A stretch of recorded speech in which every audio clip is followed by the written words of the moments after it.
నమ్మదగని వారమైనను ఆయన నమ్మదగిన వాడుగా ఉండును. ఆయన తన స్వభావమునకు విరోధముగా ఏది చేయలేడు. నేనే చదివాను, మీరు కూడా చదివారు. ఎవరు చదివినట్టుగా అనిపించలేదు. బిగ్గరగా అందరం మళ్ళీ ఒకసారి చదువుదామండి. 2 తిమోతి 2:13 మనము నమ్మదగని వారమైనను ఆయన నమ్మదగిన వాడుగా ఉండును. ఆయన తన స్వభావమునకు విరోధముగా ఏది చేయలేడు. ప్రార్థన చేసుకుందామండి. కొద్దిమందిగా ఉన్నా కూడా, ఒక్కరున్నా ఇద్దరున్నా కూడా దేవునికి మహిమకరంగా మనం ఉండాలి. ప్రార్థన చేసుకుందామంటే, ప్రియమైన ప్రభువా, ప్రేమ కలిగిన నమ్మదగిన దేవా, గొప్ప దేవా, యేసుక్రీస్తు ప్రభువు వారి పరిశుద్ధమైన నామమున ఈ ప్రభు దినమున, ఈ 2024 సంవత్సరంలోని చివరి ప్రభు దినమున నీ సన్నిధి సహవాసములకు నీ మందిరములో మమ్మల్ని సమకూర్చిన దాన్ని బట్టి వందనాలు. వచ్చిన వారిని అందరిని బట్టి వందనాలు. నిర్లక్ష్యంగా ఇంకా రావాల్సిన వారుగా ఉన్న వారిని త్వరపెట్టుము. వారి భాగం వారు పోగొట్టుకోకుండానట్లుగా వారి యొక్క అవసరం కొద్దీ వారికి ఈవులనిచ్చి తండ్రి ఖాళీగా వెళ్ళకుండా ప్రభా నింపబడిన అనుభవంతో, సంతోషంతో, పూర్ణులుగా చేయబడిన అనుభవంతో వారు తిరిగి వెళ్ళగలిగినట్లుగా మేమందరం కూడా ఆ విధమైనటువంటి నింపుదల కలిగినటువంటి వారుగా ఉండుటకు అని మాకు సహాయం చేయండి. మానవమంతుని మరుగుపరుచుకొను. సిలువేయబడ్డ యేసుక్రీస్తు ప్రభు వారిని మాకు బయలుపరచమని, చదువుకున్న వాక్య భాగములను దీవించి ఆరాధన కొరకే మాకు తలపులించి సిద్ధపరచమని యేసు నామమున స్తుతించి ప్రార్థిస్తున్నాం మా తండ్రి, ఆమేన్. వాక్యంలో చదువుకున్న మాట మనకందరికి తెలుసు. అది ఎంతో గొప్పగా మనకు మన జీవితాల్లో నెరవేర్చబడింది కూడా. మనము నమ్మతగని వారం. అవునండి, నమ్మతగని వారమే కదా.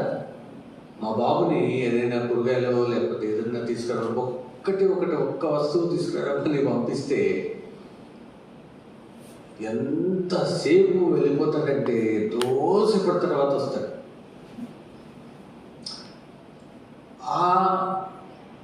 వానితో ఇక్కడ ఎన్నో పనులుంటాయి. మనిషి ఉండడు, త్వరగా రాడు. నమ్మ తగనితనం కదా. మనం కూడా అదే, నమ్మ తగని వాడు.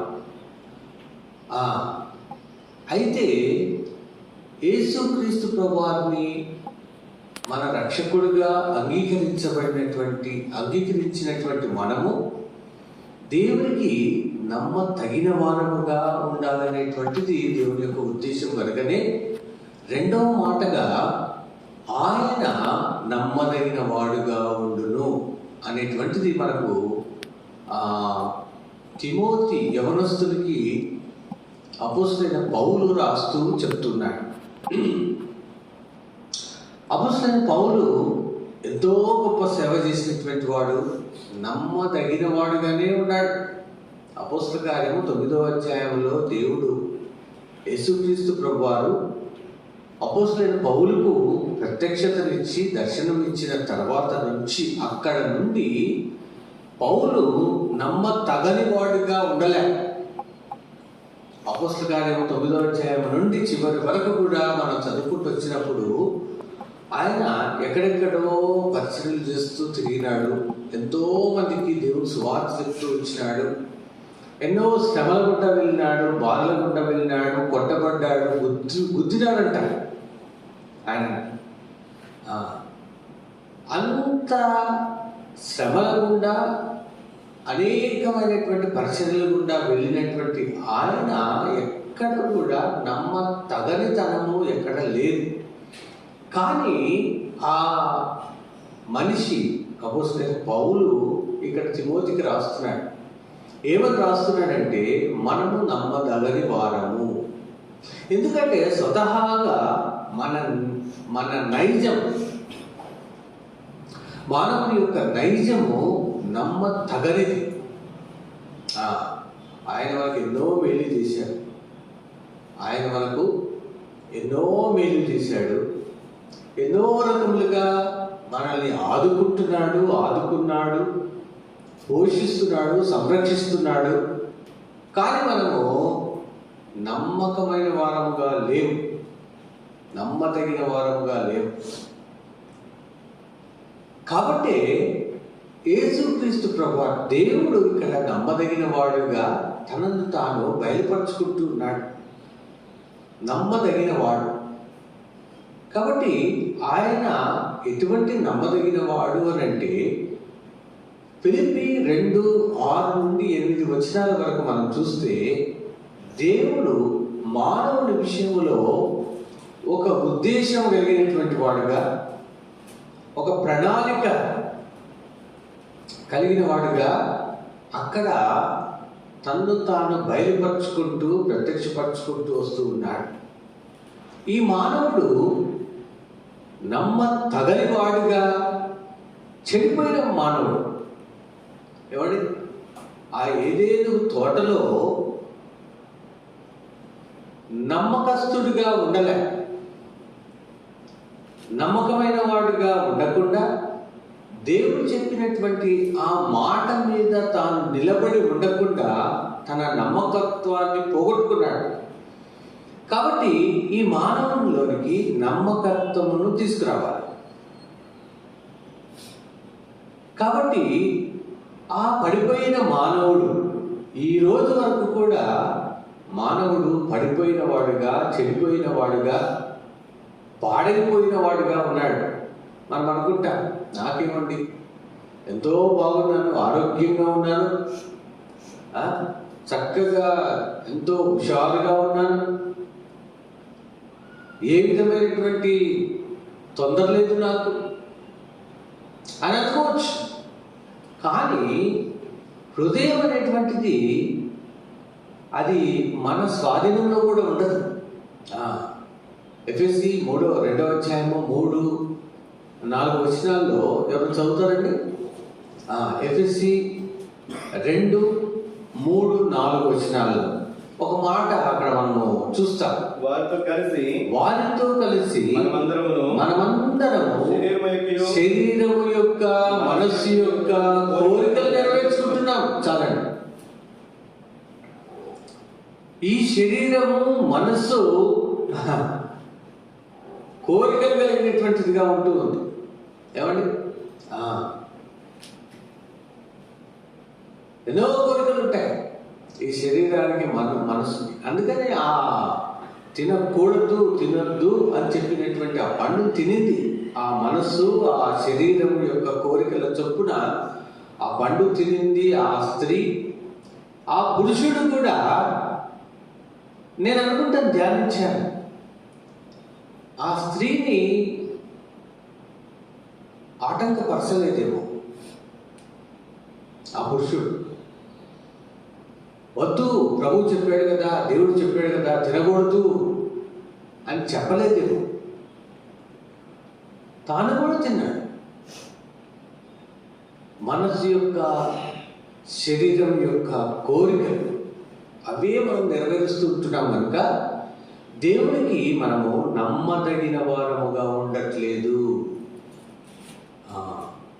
ఆ నమ్మదగిన వారుగా లేరు, నమ్మకమైన వారము కాము అని ఆ యేసుక్రీస్తు ప్రభువారు తన నమ్మకత్వాన్ని చూపిస్తూ ఫిలిప్పీ 2:6-7-8 ప్రకారంగా ఆయన దేవునితో సమానంగా ఉన్నవాడు, దేవుని స్వరూపం కలిగినటువంటి వాడు, దేవునితో సమానముగా ఉండుట విడిచిపెట్టకూడని భాగ్యములు కలిగినటువంటి వాడు. నీ కోసము, నా కోసము, నీ అపనమ్మకము, నా యొక్క నమ్మకత్వం లేని జీవితాన్ని బాగు చేసేదాని కొరకు ఎట్లా వచ్చాడంట? మానవుడుగా, మనుష్యుడుగా ఈ లోకానికి వచ్చాడు.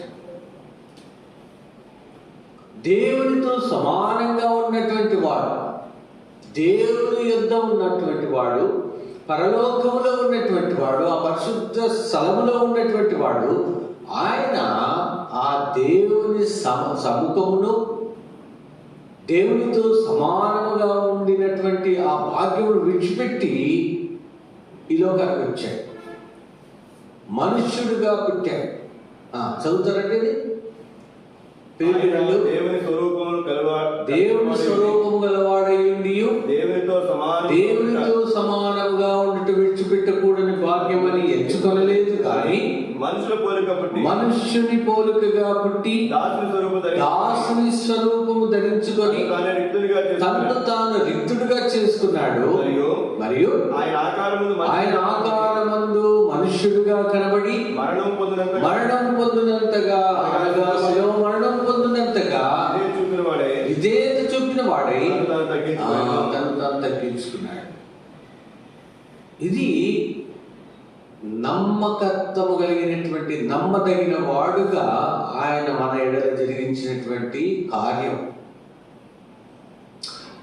దేవునితో సమానంగా ఉన్నటువంటి ఆయన నీకు నాకు రక్షణ ఇచ్చేదాని కోసము మనము కూడా నమ్మదగిన వారముగా, నమ్మకమైన వారముగా ఉండే నిమిత్తము ఆయన ఆ పరలోకం విడిచిపెట్టి వచ్చాడు. మనుష్యుడిగా, ఆకారమందు మనుష్యుడిగా కనబడి చదవండి, దాసుని స్వరూపం ధరించుకొని తను తాను రిక్తుడుగా చేసుకున్నాడు.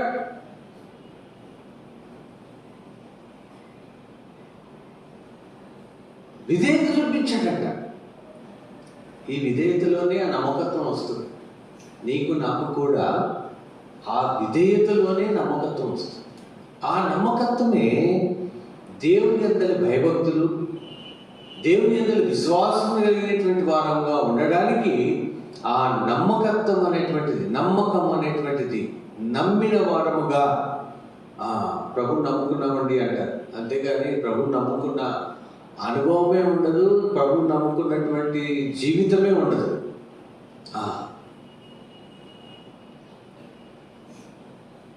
ఆయనను నమ్ముకున్నటువంటి మనము ఆయన మాదిరిగా నమ్మకత్వం కలిగినటువంటి వారముగా, నమ్మదగిన వారముగా మనం ఉండాలి. అది దేవుని యొక్క ఉద్దేశం. కాబట్టి ఆయన నమ్మదగిన వాడిగా నీ కొరకు నా కొరకు మరణమును పొందినటువంటి వాడిగా ఉంటూ వచ్చినాడు.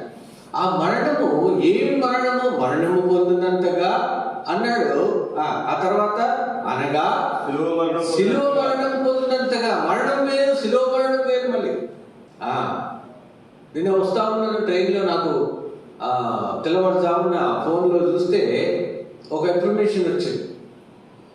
అక్కడ హైదరాబాద్లో ఉప్పల్లో ఒక సహోదరుడు బాలరాజు, వాళ్ళు ఎక్కడికో వెళ్ళొస్తున్నారు. ఏదో కారు టైర్ బరస్ట్ అయిపోయి కారు 3 పల్టీలు కొట్టి అందులో ఉన్న ఆ బాలరాజు గారి భార్య చనిపోయారు. ఇంకా వేరే వాళ్ళకి గాయాలైనాయి. ఇట్లాంటి మరణాలు మామూలుగా మరణాలు. శిలువ మరణం ఏంటి? హింసతో కూడినటువంటిది, శ్రమతో కూడినటువంటిది, అవమానంతో కూడినటువంటిది. అదే ఎబ్రీ పత్రిక 12వ అధ్యాయము మధ్యలో భాగంలో ఉంటుంది ఒక మాట. అవమానమును నిర్లక్ష్యం చేసి శిలువను సహించి ఆయన నీ ఎడల నా ఎడల నీకు నాకు రక్షణ ఇచ్చే దానికోసము, నీకు నాకు నమ్మకత్వములో జీవించే జీవితం ఇచ్చేదానికోసము ఆయన నమ్మదగిన వాడుగా ఇక్కడ శిలువ కార్యము జరిగించిన వాడుగా ఉంటున్నాడు. శిలువను సహించిన వాడుగా ఉంటున్నాడు. అవమానములు ఎన్నో అవమానములు. సొంత సహోదరులు కూడా ఆయనను ఇష్టపడలే. సొంత వారు, యోహాను సువార్త 1వ అధ్యాయము 11వ వచనంలో సొంత వారు ఆయనను నిర్లక్ష్యం చేశారు. ఎంత అవమానం అండి! ఎంత అవమానాలంతటినీ కూడా ఎబ్రీ 12లో మనము చూస్తే అవమానమును నిర్లక్ష్య పెట్టి ఆ మనుష్యుని జీవితంలో నమ్మకత్వము తీసుకురావడానికి ఆయన ప్రయాసపడ్డాడు. ఆ యొక్క సిలువను సహించినాడు. మరణం పొందినంతగా, అనగా సిలువ మరణం పొందినంతగా ఆయన కార్యములు జరిగించినాడు. నీవు నేను ఆ సిలువలో ఆయన చిందించినటువంటి ఆ అమూల్యమైన రక్తంలో కడగబడి శుద్ధులముగా చేయబడే దాని కొరకు ఆయన నమ్మదగిన వాడుగా కార్యములు జరిగించినాడు. అంతేకాదు, ఆ నమ్మదగిన ఆ దేవుడు మన జీవితం అంతట్లో కూడా నమ్మదగిన వాడుగా ఉంటూ వస్తుంటున్నాడు. చూడండి, మొదటి తెస్సలోనిక 5:24. మొదటి తెస్సలోనిక 5:24. మిమ్మల్ని పిలుచువాడు నమ్మకమైన వాడు కనుక అలాగు చేయను. మిమ్మల్ని పిలిచినవాడు, మనల్ని పిలిచినవాడు ఎప్పుడు పిలిచాడండి? ఎప్పుడు పిలిచాడు తెలుసా? ఎప్పుడు పిలిచాడు? ఎక్కడ పిలిచాడు? సిలువలో ఆయన నిన్ను నన్ను పిలిచిన వాడుగా ఉంటున్నాడు. ఆ సిలువ రక్తంలో నీవు నేను కడగబడే దాని కొరకు ఆయన మనల్ని పిలిచాడు. కడగబడినటువంటి మనము ఆయన బిడ్డలముగా, ఆయన సేవకులముగా, ఆయన పరిచారకులముగా ఉండేదానికి మనల్ని పిలిచాడు. ఆయన పిలుపుల గురించి ఇంకా చాలా ఉన్నాయి. మొదటి పేతురు 5:10 చూస్తే, తన నిత్య మహిమకు మిమ్మల్ని పిలిచిన సర్వకుమారుడియగు దేవుడు అంటాడు. కాబట్టి ఆయన నిన్ను నన్ను తన బిడ్డలుగా, తన ప్రియులుగా, తన సేవకులుగా, తన పరిచారకులుగా ఉండేదానికి మనల్ని పిలిచాడు. మిమ్మల్ని పిలిచిన వాడు నమ్మదగిన వాడు కదా. కాబట్టి ఆ నమ్మదగిన వాడు అలాగూ చేయను. ఏంటి ఎలాగూ చేయను?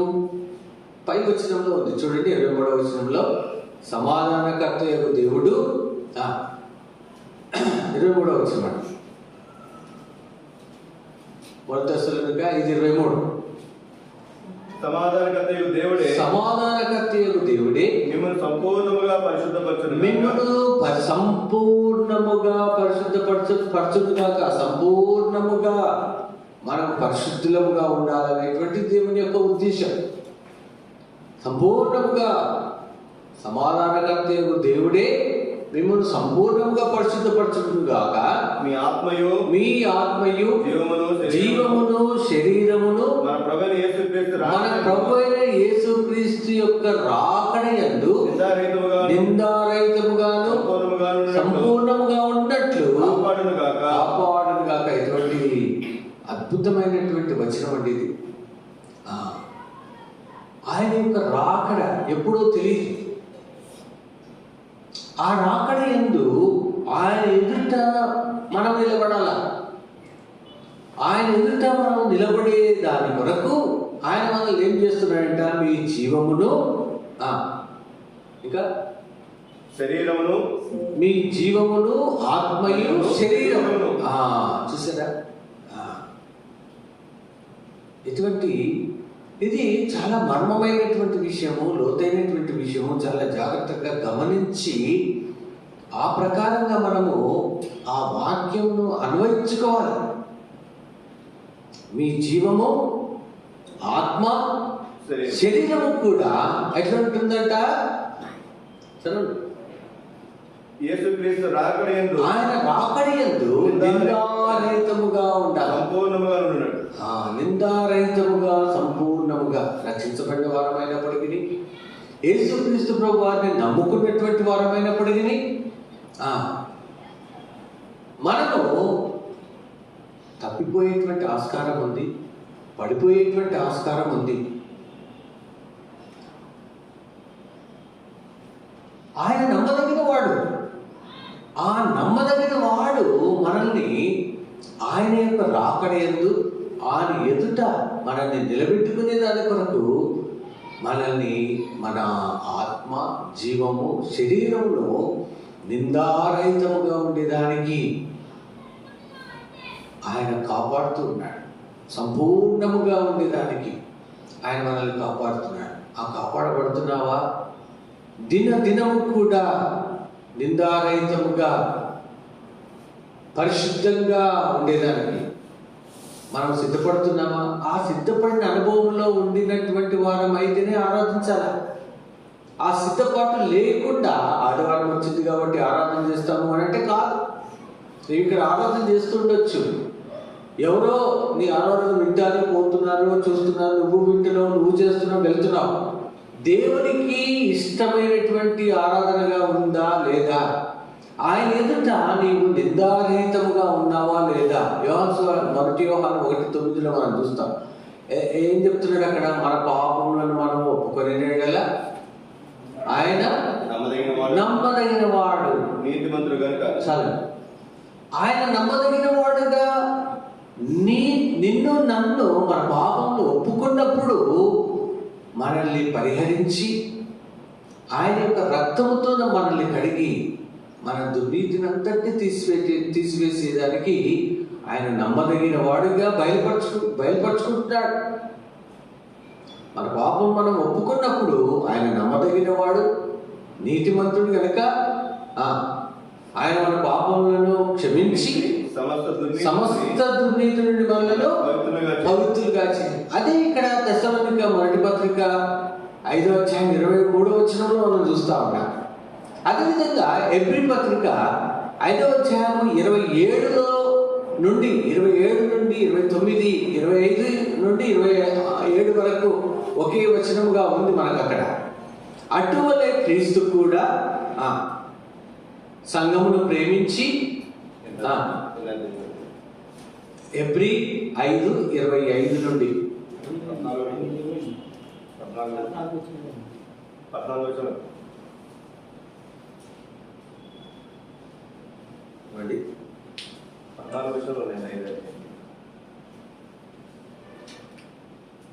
ఎఫ్ఎస్సి ఎబ్రిగా క్షమించండి, ఎఫ్ఎస్సి 5:25 నుంచి 27 వరకు చూస్తే, అటువలే క్రీస్తు కూడా సంఘమును ప్రేమించి అది మడతైనను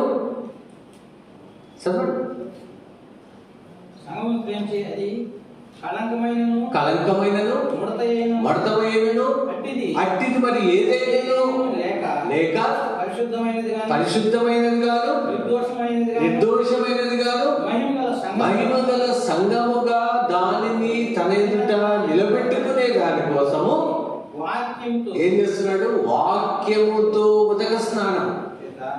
ఎంతమంది స్నానం చేసి వచ్చారండి? వాళ్ళు అందరు స్నానం చేశారు కదా. స్నానం చేయకుండా ఎవరు లేరు. ప్రతిదినం కూడా స్నానం చేస్తాం కదా.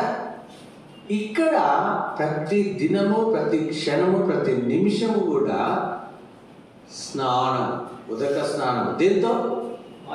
వాక్యముతో ఉదక స్నానం. వాక్యముతో ఉదక స్నానం. అక్కడ తెస్సలోనిక పత్రికలో ఒక మాట మనం చూసాం. ఏంటి? ఆయన నమ్మదగిన వాడు కనుక ఆయన రాకడయందు ఆయన ఎదుట నిందారహితులంగా మనం ఉండేదానికి మనల్ని కాపాడుతున్నాడు. ఎట్లా కాపాడుతున్నాడు అని అంటే, ఇక్కడ ఉదక స్నానం, వాక్యముతో ఉదక స్నానం అక్కడ మనకు కనబడతాం.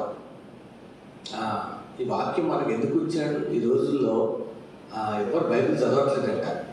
బైబిల్ సొసైటీలో ఒకరోజు అక్కడ పోయి మాట్లాడినప్పుడు ఆయన అంటా ఉన్నాడు, వాక్యం ఎవరు చదవట్లేదు. ఎందుకు చదవట్లేదు చెప్పండి? చెప్పాలి మీరే. సెల్ ఫోన్లు ఉన్నాయి కదా. సెల్ ఫోన్లే, ఎక్కడ చూసినా సెల్ ఫోన్లే. ఒక్కొక్కరికి 2-3 సెల్ ఫోన్లు ఉంటాయి. ఇంకా ల్యాప్టాప్లు. ఇవి బైబిల్ చదవట్లే. ఎక్కడ వాక్యంతో ఉదక స్నానము? ఏమంటే సెల్ ఫోన్లలో కూడా బైబిల్ ఉన్నాయి. సెల్ ఫోన్లో బైబిల్ ఉన్నా కూడా పెద్దగా ఆ శ్రద్ధ, వాక్యముల గురించినటువంటి శ్రద్ధ ఎవరికి ఉండదు. బైబిలు ఇది దేవుని ఉద్దేశానుసారంగా మానవునికి ఇచ్చినటువంటి పరిశుద్ధ గ్రంథం. దీనిలో జీవం ఉంది, దీనిలో వెలుగుంది, దీనిలో నీకు అవసరమైనటువంటి మేలుకరమైనటువంటిది అంతా ఇందులో ఉంది. కీడుకరమైనది ఏది లేదు. ఈ వాక్యముతోనే ఉదక స్నానం ప్రతిరోజు కూడా, ప్రతి క్షణము కూడా ఉదక స్నానం కలిగిన వారంగా ఉండాలి. ఏ మాట మాట్లాడినా వాక్యం, ఏది సందర్భము మన ముందుకు వచ్చినా, ఏ కీడు మన మీదకి వచ్చినా ఈ వాక్యం. అందుకని అక్కడ మీ ఆత్మ జీవము శరీరమును ఆయన కాపాడుతున్నాడు. నిందారహితంగా ఉండేదానికి, నిందారహితంగా ఆయన ఎదుట ఉండేందుకొరకు ఆయన మనల్ని కాపాడుతున్నాడు. ఎట్లా కాపాడుతున్నాడు అనేటువంటిది మనం చూసాము. ఎఫెసీ పత్రిక 5వ అధ్యాయము 25 నుండి 27 వచనాల వరకు. ఆ సంఘము మడత అయినా, మచ్చ అయినా, కలంకమైనా ఏది ఆ సంఘము, ఏ సంఘం అది? ఏ సంఘం అది? దేవుని సంఘం, దేవుని సంఘము. అపోస్తలుల కార్యము 28లో మనం చూస్తాం, దేవుడు తన స్వరక్తం ఇచ్చి సంపాదించిన సంఘం. ఎవరి సంఘం అది? దేవుని సంఘం. ఆ సంఘం ఎవరు? హెబ్రోన్ సంఘం కాదు, ఇంకేదో హోరేబు సంఘం కాదు. నేనే ఆయన సంఘం, నీవే ఆయనకు ఒక సంఘం. మా 10 మంది కలిస్తే, 50 మంది కలిస్తే సంఘం కాదు, అది ఒక సంఘమే. నీవు నేను కూడా ఆయనకు సంఘం. ఏమంటున్నాడు అక్కడ? ఆ సంఘానికి నీకు నాకు మడత కానీ, మచ్చ కానీ, కలంకం కానీ, అట్టిది మరి ఏది కానీ ఉండకుండా ఏం చేస్తున్నాడంటే, చదవండి అన్నమాట. ఆయన ఎదుట ఎఫెసీ 5:25 నుంచి 27 వరకు కలిసి ఉన్నాయి వచ్చిన. అట్టిది మరి ఏదైనానో లేక చదవండి. పరిశుద్ధమైనది గాను, నిర్దోషమైన వాడుగాను, నిర్దోషమైన దానిగాను, మహిమగల దానిగాను, మహిమగల వాడుగాను, ఆయన తన ఎదుట వానిని ఆమెను నిలవబెట్టుకునే దానికి వాక్యముతో ఉదక స్నానం. ఎటువంటి ఆ వచనం చదివితే దీనికి నేను యోగ్యున్నా? ఇంత పరిశుద్ధతకు, ఇంత నిర్దోషత్వానికి, ఇంతగా ఆయన ఎదుట నిలబడగలిగినటువంటి యోగ్యత నాకుందా? నేను కలిగిన వాడనా అని నేను ప్రశ్నించుకున్నప్పుడు మొదటి తెస్సలోనిక 5:23 దేవుడు నాకు చూపిస్తుంది. ఆయన కాపాడుతూ ఉంటాడు. ఆ పరిశుద్ధమైనటువంటి, నిర్దోషమైనటువంటి ఆ సంఘముగా, నిష్కలంకమైన సంఘముగా ఆయన ఎదుట మనల్ని నిలబెట్టడానికి ప్రతిరోజు కూడా, ప్రతి సమయమందు కూడా వాక్యము యొక్క ఉదక స్నానముతో నిందారహితులుగా ఆయన ఎదుట మనల్ని నిలబెట్టుకుంటకు మనల్ని కాపాడుతూ ఉన్నాడు. మన జీవము, ఆత్మ, శరీరమును కాపాడుతూ ఉన్నాడు. అదే ఆయన నమ్మదగిన వాడు అనే దానికి రుజువు. ఆయన నమ్మదగిన వాడు. మన ఆత్మ, ప్రాణ, శరీరము, జీవము, ఆత్మ, ప్రాణము, శరీరము అని ఆ తెస్సలోనికలో మనం చదువుతూ ఉంటున్నాం. ఇది దేవునికి ఇష్టమైనటువంటి, దేవునికి ప్రియమైనటువంటి సంఘముగా నీవు నేను ఆయన కొరకు తాను మనల్ని సిద్ధం చేసుకుంటూ ఉంటున్నాడు. అదేవిధంగా ఈ ఆత్మ, జీవము, శరీరము కాపాడుకుంటూనే కాకుండా మన జీవితం అంతట్లో కూడా ఆయన నమ్మదగిన వాడుగా ఉన్నాడు. ఎట్లా అంటే చూడండి, అక్కడ 46వ కీర్తన మొదటి వచనంలో మనం చదువుతాం. చూడండి, 46వ కీర్తన 46 మొదటి వచనంలో ఒక మాట ఆ కీర్తనకారుడు చక్కని మాట అక్కడ చెప్తా ఉన్నాడు. చదవండి, 46వ కీర్తన 1. దేవుడు మనకు ఆశ్రయమును దుర్గమునై ఉన్నాడు, ఆపత్కాలములో నమ్ముకొనదగిన సహాయకుడు, సహాయం, నమ్ముకొనదగిన సహాయం. ఇంకో చోట మనం చదువుతాం కదా, ఎప్పుడు కూడా మనము వింటూ ఉంటాం, మనుష్యులను నమ్ముకొనుట కంటే యెహోవాను నమ్ముకొనుట, యెహోవాను ఆశ్రయించుట మేలు. ఏమే కదా, ఒక మనిషిని నమ్ముకున్నామంటే అది మనుష్యుడు కాబట్టి ఒక్కొక్కసారి మనకు ఆ వ్యక్తి మీద నమ్మకం ఉంటుంది. అరే, ఈ మనిషి ఈ పని చేసి పెడతాడు, ఈ మనిషి ఇది మనకు, ఈ మనిషి ద్వారా మనకు మేలవుతుంది అనేది ఒక మనిషి మీద నమ్మకం ఉంటుంది. కానీ ఆ పని ఆ మనుష్యుడు, ఆ స్త్రీ కానీ పురుషుడు కానీ చేయలేకపోతే, అరే ఇంత నమ్ముకున్నాను ఈ మనిషిని, ఏమయ్యా నిన్ను ఇంత నమ్ముకున్నాను నేను, ఏమ్మా నిన్ను ఎంత నమ్మాను, నిన్ను ఇంత మోసం చేసేసావి, ఇంత నాకు ఆయాసం తెచ్చిపెట్టావి అని అంట. దేవుడు అటువంటి వాడు కాడు. ఏముంది ఇక్కడ, ఆపత్కాలం 46 కీర్తన 1వ వచనంలో, ఆపత్కాలములో నమ్ముకొనదగిన సహాయకుడు. ఆపత్తు, ఆపద వచ్చి పడింది, మనుషులను కాదు నమ్ముకునేది, దేవుణ్ణి నమ్ముకోవాలి, దేవుణ్ణి నమ్ముకోవాలి. ఇక్కడికి వచ్చే ముందు నిన్న బ్రదర్ కూడా ఫోన్ చేసాడు, ఆ మాట చెప్పలేదు నేను. నాకు ఈ సంవత్సరంలో 2 సెలవులు మిగిలినాయి, 2 సెలవులు మిగిల్చుకున్నాను. అంటే ఎప్పుడైనా పనికొస్తాయని ఉంచుకున్నాను. అయితే ఈ నెల మొదటి వారంలో నాకు ఇక్కడికి వెళ్ళాలని చెప్పేసి నాకు 29 నుండి 1 వరకు, 1వ తేదీ వరకు పరిచర్య ఉంది, వెళ్ళాలి. ఎట్లా సెలవులు ఉన్నాయా, లీవ్ పెట్టుకుంటావా, ఎట్లా అంటే లీవ్ పెట్టుకుంటాను బ్రదర్ అని చెప్పాను. చెప్పిన వెంటనే ఫోన్ పెట్టేసాను. 2 రోజులు మిగిలినాయి కదా, 30, 31వ తేదీ లీవులు పెట్టేసుకోవచ్చు, 29 ఆదివారము, 1వ తేదీ సెలవు, వెళ్ళి రావచ్చు అనుకున్నాను. అయిపోయింది. దేవుడు ఎంత నమ్మదగిన వాడు అనేటువంటిది దీంట్లో కూడా, ఇంతకుముందు కూడా ఒకటి ఇదే ఇయర్ ఎండింగ్ మినిస్ట్రీలోనే దేవుడు రుజువు చేశాడు, అది కూడా తర్వాత చెప్తారు. ఆయన ఎంత నమ్మదగిన వాడు. మన ఫ్యూచర్ మనకు తెలియదు, రేపు ఏం జరుగుతుందో మనకు తెలియదు, ఎల్లుండి ఏం జరుగుతుందో మనకు తెలియదు, 1 నెల తర్వాత ఏం జరుగుతుందో తెలియదు, 1 సంవత్సరం తర్వాత ఏం జరుగుతుందో తెలియదు, ఆయనకు తెలుసు. ఈ 2 రోజుల గురించి ఆయనకి ఎప్పుడో తెలుసు. 2-3 నెలల క్రితం నుంచే ఆ 2 రోజులు అలాగే ఉంచుకున్నాను. ఆ రోజు నాకు ఫోన్ వచ్చిన తర్వాత, 2 రోజులు ఉన్నాయి కదా అనుకున్నాను. మాట్లాడకండి, మా వాక్యం విన్న తర్వాత వెళ్ళిపోయిన తర్వాత మనం మాట్లాడుకున్నాం.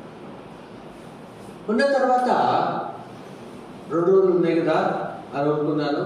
సరేలే అనుకున్నాను. కాకపోతే ఇంకా వేరే లీవులు కూడా నేను పెట్టుకోవచ్చులేండి.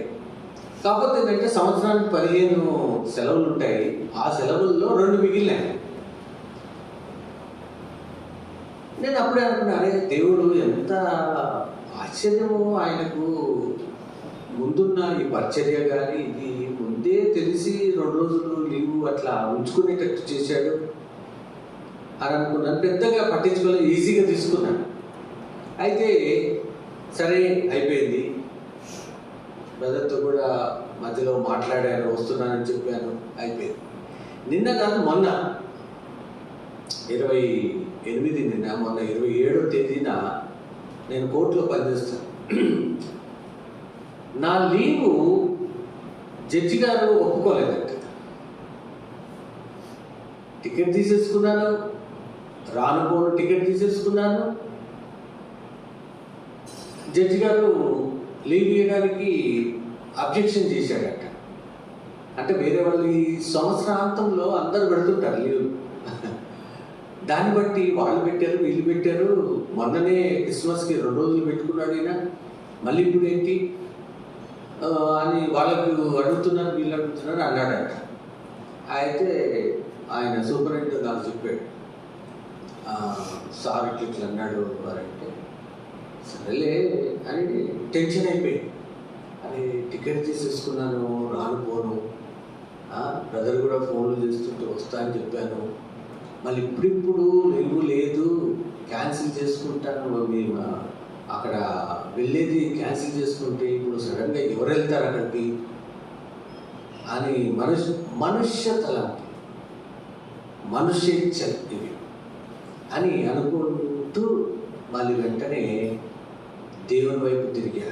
ప్రభా, పరిచర్య నాది కాదు, ఆనంద్ బ్రదర్ది కాదు, ఆయన రమ్మంటే నేను పోయేది, లేకపోతే వాళ్ళు ఎవరో నన్ను పంపిస్తే నేను పోయేది కాదు. 2 రోజులు సెలవులు ఉంచావు నా కోసం, దీనికోసం. ఆ 2 రోజులు పెట్టారు. ఆయన కాదు అంటున్నాడు, నీ చిత్తం లేదేమో, నీకు ఇష్టం లేదేమో అక్కడ పోయేది, కాబట్టి నీ ఇష్టం, లీవ్ గ్రాంట్ అయితే గ్రాంట్ చేయి, లేకపోతే ఇక్కడే ఉండేది ఉంటే నీ ఇష్టం అని ప్రార్థన చేసుకొని మా లంచ్ టైంలో జడ్జి గారి దగ్గరికి వెళ్ళాను. సార్ ఇట్లా 2 రోజులు లీవ్ పెట్టాను సార్ అంటే, ఎందుకు అన్నాడు. ఇట్లా సింగరాయ కూడా వెళ్తున్నాను, చర్చ్ ప్రోగ్రామ్స్ దాన్ని బట్టి. ప్రకాశం జిల్లా, సరే వెళ్ళు. ఎవరండి నమ్మదగిన వాడు?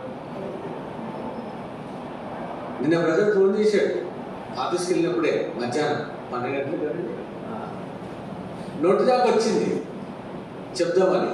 ఇక్కడికి చెప్తే బాగుంటుంది, అందరికి చెప్తే బాగుంటుంది అని చెప్పాను. ఎందుకంటే నమ్మదగిన వాడు ఆయన, నమ్మదగిన వాడు. లాస్ట్ టైం కూడా ఒకసారి, పోయిన సంవత్సరం కాదు, అంతకు ముందు సంవత్సరం ఎప్పుడో, 1 రోజు మిగిలింది. నాకు ఇంకా మినిస్ట్రీ లేదని చెప్పేశారు. మేము ఎవరు రిక్వెస్ట్లు అడగలేదు, మినిస్ట్రీ లేనంటే మీ సంఘంలోనే నువ్వు ఉండు అని చెప్పేశాడు. సరే ఇక ఒకరోజు ఎందుకులే, ఒక రోజు ఉంది కదా, ఏదో ఒక రోజు పెట్టేసుకుందాము ఆ లీవు. యాక్చువల్గా ఎప్పుడు కూడా 1 రోజు 2 రోజులు ఉంచుకుంటాను, 1 రోజే ఉంచుకుంటాను. ఎందుకంటే 31వ తేదీన లీవ్ పెడితే 30వ తేదీ రాత్రి నేను బయలుదేరి ఆ సంఘానికి వెళ్తాను. 31వ తేదీ ఉదయం దిగుతాను. ఆ ఉదయం రెస్ట్ తీసుకొని రాత్రి మీటింగ్, అలాగా ప్రతిసారి కూడా ఉంటుందన్నమాట. అయితే ఆ సంవత్సరంలో 1 రోజు మిగిలింది, మినిస్ట్రీ ఎక్కడ లేదని చెప్పారు. సరేలే ఏదో ఒక రోజు ఆ లీవ్ ఉపయోగించేసుకొని రెస్ట్ తీసుకోవడము, ఏదో ఫ్యామిలీతో గడపడము చేసుకుందాంలే అనుకొని ప్లాన్గా ఉన్నా. ఫ్యామిలీ అందరము ఒకసారి షాపింగ్కి వెళ్ళాను. నేను షూ తీసుకుంటా ఉన్నాను, పిల్లలు వేరే బట్టలు కొనుక్కుంటా ఉన్నారు. జయకరణ ఫోన్ చేశాడు, అనంతపూర్ వెళ్ళాలి.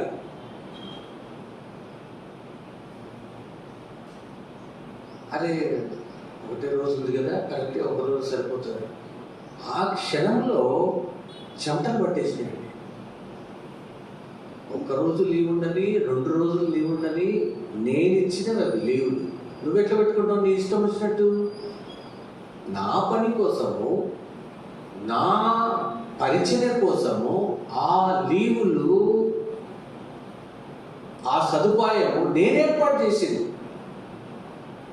ఏమండి, ఆ ఒక్క లీవు ఎక్కడైనా ఉపయోగించుకుంటే అది ఎంత కష్టమయ్యేది. కానీ దేవుడు నమ్మదగిన వాడు. ఇక్కడ మనం తిమోతి 2వ పత్రిక 2వ అధ్యాయము 13వ వచనంలో మనం చదివిన ప్రకారంగా ఆయన నమ్మదగిన వాడు కనుక ఆ లీవ్ను నువ్వు ఉపయోగించుకోవడానికి కూడా నీకు అనుమతి ఇయ్యడు.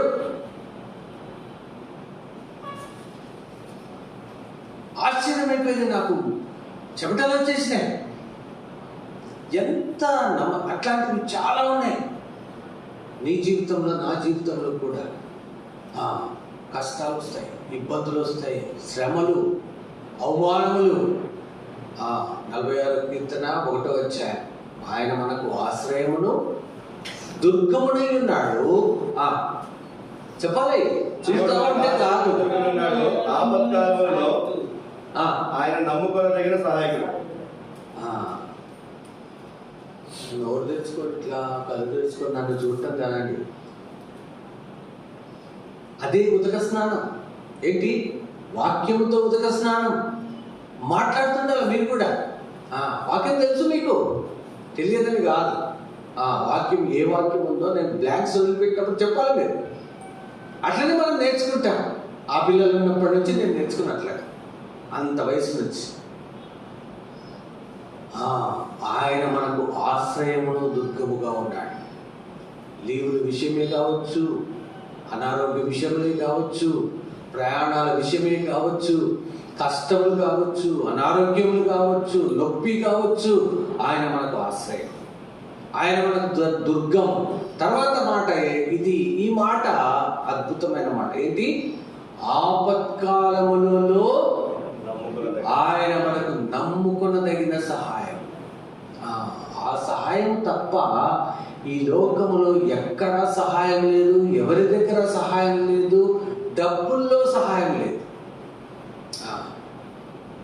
దేవుడు ఇది కూడా నాకు నేర్పించాడు. చాలా పీక్ స్టేజ్. జోబులో 10 రూపాయలు ఉంటాయి, ఆఖరి 10 రూపాయలు తెచ్చి ఆ 10 రూపాయలు కూడా ఎందుకు అని తీసేసి ఖర్చు పెట్టేస్తాం. అంత లేమి చెప్పాలా? కలుగదు. లేమి కలుగదు. ఎప్పుడు ఎందుకు ఎక్కడ అని మీరు చెప్తే ఎట్లాగండి? మీరు చెప్పాలనే నేను చెప్పేది. లేమి కలగదు. దేనికి లేమి కలగదు? ఏ దానికి కూడా లేమి కలగదు. ఎందుకంటే ఆయన మన కాపరి. కాపరి గురించిన మెసేజ్ చాలా విన్నాను నేను, మీరు కూడా వింటారు. ఆ కాపరి ఆ గొర్రెల కోసం, లేకపోతే గొర్రెలే కాదు కానీ గేదెలుంటాయి, మేకలుంటాయి, ఆవులుంటాయి. నేను గేదెల కాపరి, ఒకానొకప్పుడు గేదెల కాపరి. వాటికి గడ్డి కోసి వేయటమే కానీ, వాటికి కాయటమే కానీ, వాటిని తోలుకెళ్ళటమే కానీ అన్నీ చేసిన వాటికి ఏమైనా కూడా ప్రాణము విలవిల్లాడిపోతూ ఉంటుంది. అంతగా కాపరి ఆ గొర్రెల విషయం, ఆ గేదెల విషయం, ఈ సంఘము విషయము, ఆ కాపరి ప్రాణం పెట్టే కాపరి. యోహాను సువార్త 10వ అధ్యాయంలో మనం చూస్తాం. మంచి కాపరి ఏం చేస్తాడంట? ప్రాణం పెడతాడు. గొర్రెల కోసము ప్రాణం పెడతాడు. పోతే ఒక గొర్రె వదిలిపెట్టాడు అలాగా. ఆయన గొర్రెల కోసం ప్రాణం పెట్టేటువంటి వాడు. అదే ఆయన యొక్క నమ్మకత్వం, అదే ఆయన నమ్ముకొనదగిన సహాయం. ఏదో ఈ లోకంలో, ఈ శరీరంలో కలిగే సహాయాలు చాలా ఉన్నాయండి. ఎన్నో సహాయాలు ఉన్నాయి, ఎన్నో కాపుదలు ఉన్నాయి. కానీ ఆత్మరక్షణ, తెస్సలోనిక మొదటి పత్రిక 5వ అధ్యాయము 23, 24 వచనాల్లో మనం చదివాం. ఏంటది? ఆత్మ, జీవము, శరీరమును ఆయన కాపాడుతూ ఉన్నాడు. ఆత్మ, దేవుడు పెట్టినటువంటి ఆత్మ, ఈ జీవము, దేవుడిచ్చినటువంటి జీవము, ఈ జీవము క్రీస్తు నందు, యేసు క్రీస్తు ద్వారా దేవుని యొద్ద దాచబడి ఉందంట. కొలస్సీ పత్రిక 3వ అధ్యాయము 3వ వచనంలో ఉంది. చదువుతారా? 3వ అధ్యాయము 2 నుంచి చదవండి. పైనున్న వాటి మీదనే గాని, భూ సంబంధమైన వాటి మీదనే గాని మనసు పెట్టుకొనుకొని, ఏలనగా మీరు మృతి పొందితిరి, మీ జీవము క్రీస్తుతో కూడా దేవుని యందు దాచబడి ఉంది. అదే తెస్సలోనిక మొదటి పత్రిక 5వ అధ్యాయం 23లో మనం చూస్తాం. జీవము, ఆత్మ, శరీరము రాకలేదు నిందారహితంగా ఉండే దానికోసము కాపాడబడుతుంది. అక్కడ ప్రభా, నా జీవము, నా ఆత్మ, శరీరమును నిందారహితంగా ఉండేదాని కొరకు నన్ను కాపాడుతూ ఉన్నావు. నా జీవమును, నా ఆత్మను, నా శరీరమును నిత్యము కాపాడుతూ ఉన్నావు. ఉదక స్నానంతో వాక్యం యొక్క ఉదక స్నానముతో నన్ను పరిశుద్ధునిగా, పరిశుద్ధురాలిగా, నిందారహితురాలిగా ఉండేదానికి ఆ వాక్యం యొక్క ఉదక స్నానమును నాకు అనుగ్రహిస్తూ ఉంటున్నాను. అంతేకాదు, నమ్ముకొనదగిన సహాయకుడు ప్రభువా నీవు నాకు. అందుకే నేను స్తుతిస్తున్నాను. ఈ సంవత్సరం అంతా కూడా ఒక్కసారి 2024 సంవత్సరము జనవరి 1వ తేదీ నుండి జ్ఞాపకం చేసుకుంటూ మనం వచ్చినట్లయితే ఎన్ని ఉపకారాలు, ఎంత నమ్మదగిన వాడుగా ఆయన మనకున్నాడు, ఎంత నమ్మదగిన వాడుగా మన జీవమును, మన ఆత్మను, మన శరీరమును కాపాడుతూ వచ్చాడు. 12 నెలలు ఇంత సంవత్సరం అంతా, గత సంవత్సరాలన్నీ కూడా లెక్క పెట్టుకోవచ్చు. ఈ సంవత్సరం అంతా కూడా మనం బాక్సింగ్ గారు ఇదే ఒక గొప్ప దర్శనంగా సంఘానికి పరిచయం చేశారు. సంవత్సరం రోజులు మన ఇష్టానుసారంగా మనం జీవిస్తూ వచ్చినాం. మనకి ఇష్టమైన మాటలు, నోటికి హద్దు ఆపు లేకుండా, అవునండి, అవునా కదా? నోటికి వచ్చింది మాట్లాడినా, చేతికి వచ్చింది చేసినా, కాలుకి వచ్చింది నడిచినా, కంటికి వచ్చింది చూసినా, వినకూడదు విన్నా, ఇంకెన్నో సంవత్సరం అంతా కూడా. అయినా కూడా నమ్ముకొనదగిన సహాయకుడిగా ఆయన మనకున్నాడు. ఆయన నమ్మదగిన వాడుగా మన ఎడల రుజువుపరుస్తూ వచ్చినాడు. నమ్మదగిన వాడుగా నీ జీవితంలో, నా జీవితంలో కాపాడుతూ వచ్చినాడు, కాపాడబడుతూ వచ్చినాం. మరేం చేస్తావు ఇప్పుడు? ప్రభా నన్ను క్షమించు, మనసులో ప్రార్థన చేసుకో. ప్రభా నన్ను క్షమించు అని ఒప్పుకో, ఆరాధించు. నా జీవము, నా ఆత్మ, నా శరీరమును ప్రభా నీవు కాపాడుతూ వచ్చినావు. నా జీవము క్రీస్తు నందు దేవుని యొక్క దాచబడిన జీవముగా ఉంచినావు. నీకు వందనము చెల్లిస్తూ వచ్చాను. ఇంతకు చెప్పినట్టుగా మొన్న నిన్న యాక్సిడెంట్ అయిన ఆమె నూతన సంవత్సరాన్ని చూడకుండానే వెళ్ళిపోయింది. ఈ సంవత్సరమే నిన్నటి దినాన్నే ఆమె వెళ్ళిపోయింది. అట్లాంటి వాళ్ళు ఎంతో మంది వెళ్ళిపోయారు. కరోనాలో మనం చూస్తూ వచ్చిన ఎంతమంది దేవుని బిడ్డలే ఎక్కువ మంది వెళ్ళిపోయారు. మనం కాపాడబడుతూ వచ్చినాం. కరోనాలు వచ్చినాయి, ఎంతో మరణకరమైనటువంటి అపాయములు వచ్చినాయి, కాపాడబడుతున్నాం. అన్నిటికంటే ముఖ్యంగా మన ఆత్మ, జీవము, శరీరము క్రీస్తునందు దాచబడినటువంటిదిగా ఉండి కాపాడబడుతూ వచ్చినాం. ప్రభువానికి వందనం చేస్తున్నాను. నాకు ఆశ్రయమును దుర్గమునైన దేవుడు, ఆపత్కాలంలో నేను నమ్ముకొనదగిన సహాయకుడుగా నీవు నాకుండి కాపాడినావు. ప్రభా నిన్ను స్తుతిస్తున్నాను, నిన్ను ఆరాధిస్తూ ఉంటున్నాను. అది ఆరాధన, నమ్మదగిన దేవుడు. మరొకసారి ఈ యొక్క 2వ తిమోతి 2:13 అందరం కలిసి మరొకసారి చదువుకుందామండి. బిగ్గరగా, మౌనంగా ఉండొద్దు, మెల్లిగా సైలెంట్గా చదవద్దు. దేవుని వాక్యము బిగ్గరగా చదవాలి. 2 తిమోతి 2:13 అండి. మనము నమ్మగలని వారమైనను ఆయన నమ్మదగిన వాడుగా ఉండును. ఆయన తన స్వభావములకు విరోధముగా ఏది చేయలేడు. దేవుడి వాక్యం దీవించుగా. మనందరూ లేచి కూడా పాడుకుంటే